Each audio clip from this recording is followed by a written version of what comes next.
ಎಲ್ಲ ನನ್ನ ಪ್ರೀತಿಯ ರೈತರಿಗೆ ನಮಸ್ಕಾರ. ಪುಟ್ಟಲಾಗ್ಸ್ ಯೂಟ್ಯೂಬ್ ಚಾನಲ್ ಸ್ವಾಗತ. ಇವತ್ತು ಟೊಮೊಟೊ ಬೆಲೆ ಏನಕ್ಕೆ ಕಡಿಮೆ ಆಗಿರೋದ್ರ ಬಗ್ಗೆ ನಮ್ಮ KN ಮಂಡಿ ಮಾಲೀಕ ಪ್ರಕಾಶ್ ಅವರು ಎಕ್ಸ್ಪ್ಲೇನ್ ಕೊಟ್ಟಿದ್ದಾರೆ. ಈ ರೇಟ್ ಇದೆ ಕಂಟಿನ್ಯೂ ಆಗುತ್ತಾ, ಇಲ್ಲ ಇನ್ನೂ ಜಾಸ್ತಿ ಆಗುತ್ತಾ, ಇಲ್ಲ ಕಡಿಮೆ ಆಗುತ್ತಾ ಅನ್ನೋದ್ರ ಬಗ್ಗೆ ನಮ್ಮ ಪ್ರಕಾಶ್ ಅವರು ಹೆಚ್ಚಿನ ಮಾಹಿತಿ ಕೊಟ್ಟಿದ್ದಾರೆ. ದಯವಿಟ್ಟು ಈ ವಿಡಿಯೋ ಫುಲ್ ನೋಡಿ. ನಿಮ್ಮ ಅನಿಸಿಕೆಯನ್ನು ಕೆಳಗಡೆ ಕಾಮೆಂಟ್ ಮೂಲಕ ತಿಳಿಸಿ, ಲೈಕ್ ಮಾಡಿ, ಸಬ್ಸ್ಕ್ರೈಬ್ ಮಾಡಿ. ಬನ್ನಿ ನೋಡೋಣ ಇವಾಗ. ನಮಸ್ಕಾರ ಅಣ್ಣ, ಇವತ್ತು ಏನಕ್ಕೆ ಟೊಮೊಟೊ ಬೆಲೆ ಇಷ್ಟೊಂದು ಕಡಿಮೆ ಆಗಿದೆ? ನಿನ್ನೆಗೂ ಇವತ್ತು ಮಳೆ ವಾತಾವರಣದಿಂದ ಸ್ವಲ್ಪ ಮಾಲ್ ತುಂಬ ಡ್ಯಾಮೇಜ್ ಆಗಿದೆ. ಮಾಲ್ ಕ್ವಾಲಿಟಿ ಬಂದಿಲ್ಲ, ಹಂಗಾಗಿ ಕಲರ್ ಸ್ವಲ್ಪ ಕಡಿಮೆ ಇದೆ. ಹಂಗಾಗಿ ಇವತ್ತು ಬೆಲೆ ಸ್ವಲ್ಪ ಡೌನ್ ಆಗಿದೆ. ಇನ್ನು ಮುಂದೆ ರೈತರು ತರ್ತಕ್ಕಂಥ ಟೊಮಾಟೊ ಕಲರ್ ತಗೊಂಬಂದ್ರೆ ಒಳ್ಳೆ ಬೆಲೆ ಮಾರುತ್ತೆ. ಏನಂತ ಹೆಚ್ಚು ಕಮ್ಮಿ ಆಗೋಂಥ ಸಾಧ್ಯತೆ ಕಡಿಮೆ ಇದೆ. ಮಳೆ ಹಿಂದಕ್ಕೆ ಹೋದ್ರೆ ಸ್ವಲ್ಪ ಕ್ವಾಲಿಟಿ ಬರ್ತೈತೆ.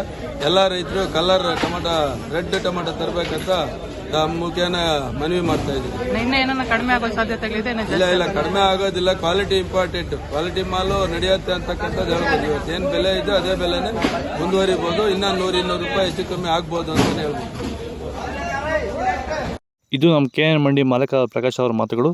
ದಯವಿಟ್ಟು ಈ ವಿಡಿಯೋನ ಹೊಸದಾಗಿ ಯಾರು ನೋಡಿದ್ರೆ ಪ್ಲೀಸ್ ಚಾನಲ್ ಸಬ್ಸ್ಕ್ರೈಬ್ ಮಾಡ್ಕೊಳ್ಳಿ. ಇದೇ ಥರ ವಿಡಿಯೋಸು ಪುಟ್ಟಲಾಗ್ಸಲ್ಲಿ ಅಪ್ಲೋಡ್ ಮಾಡ್ತಾ ಇರ್ತೀವಿ. ದಯವಿಟ್ಟು ಚಾನಲ್ ಸಬ್ಸ್ಕ್ರೈಬ್ ಮಾಡಿ, ಲೈಕ್ ಮಾಡಿ, ಈ ವಿಡಿಯೋ ಎಲ್ಲ ರೈತರಿಗೂ ಶೇರ್ ಮಾಡಿ. ಥ್ಯಾಂಕ್ ಯು, ಧನ್ಯವಾದಗಳು.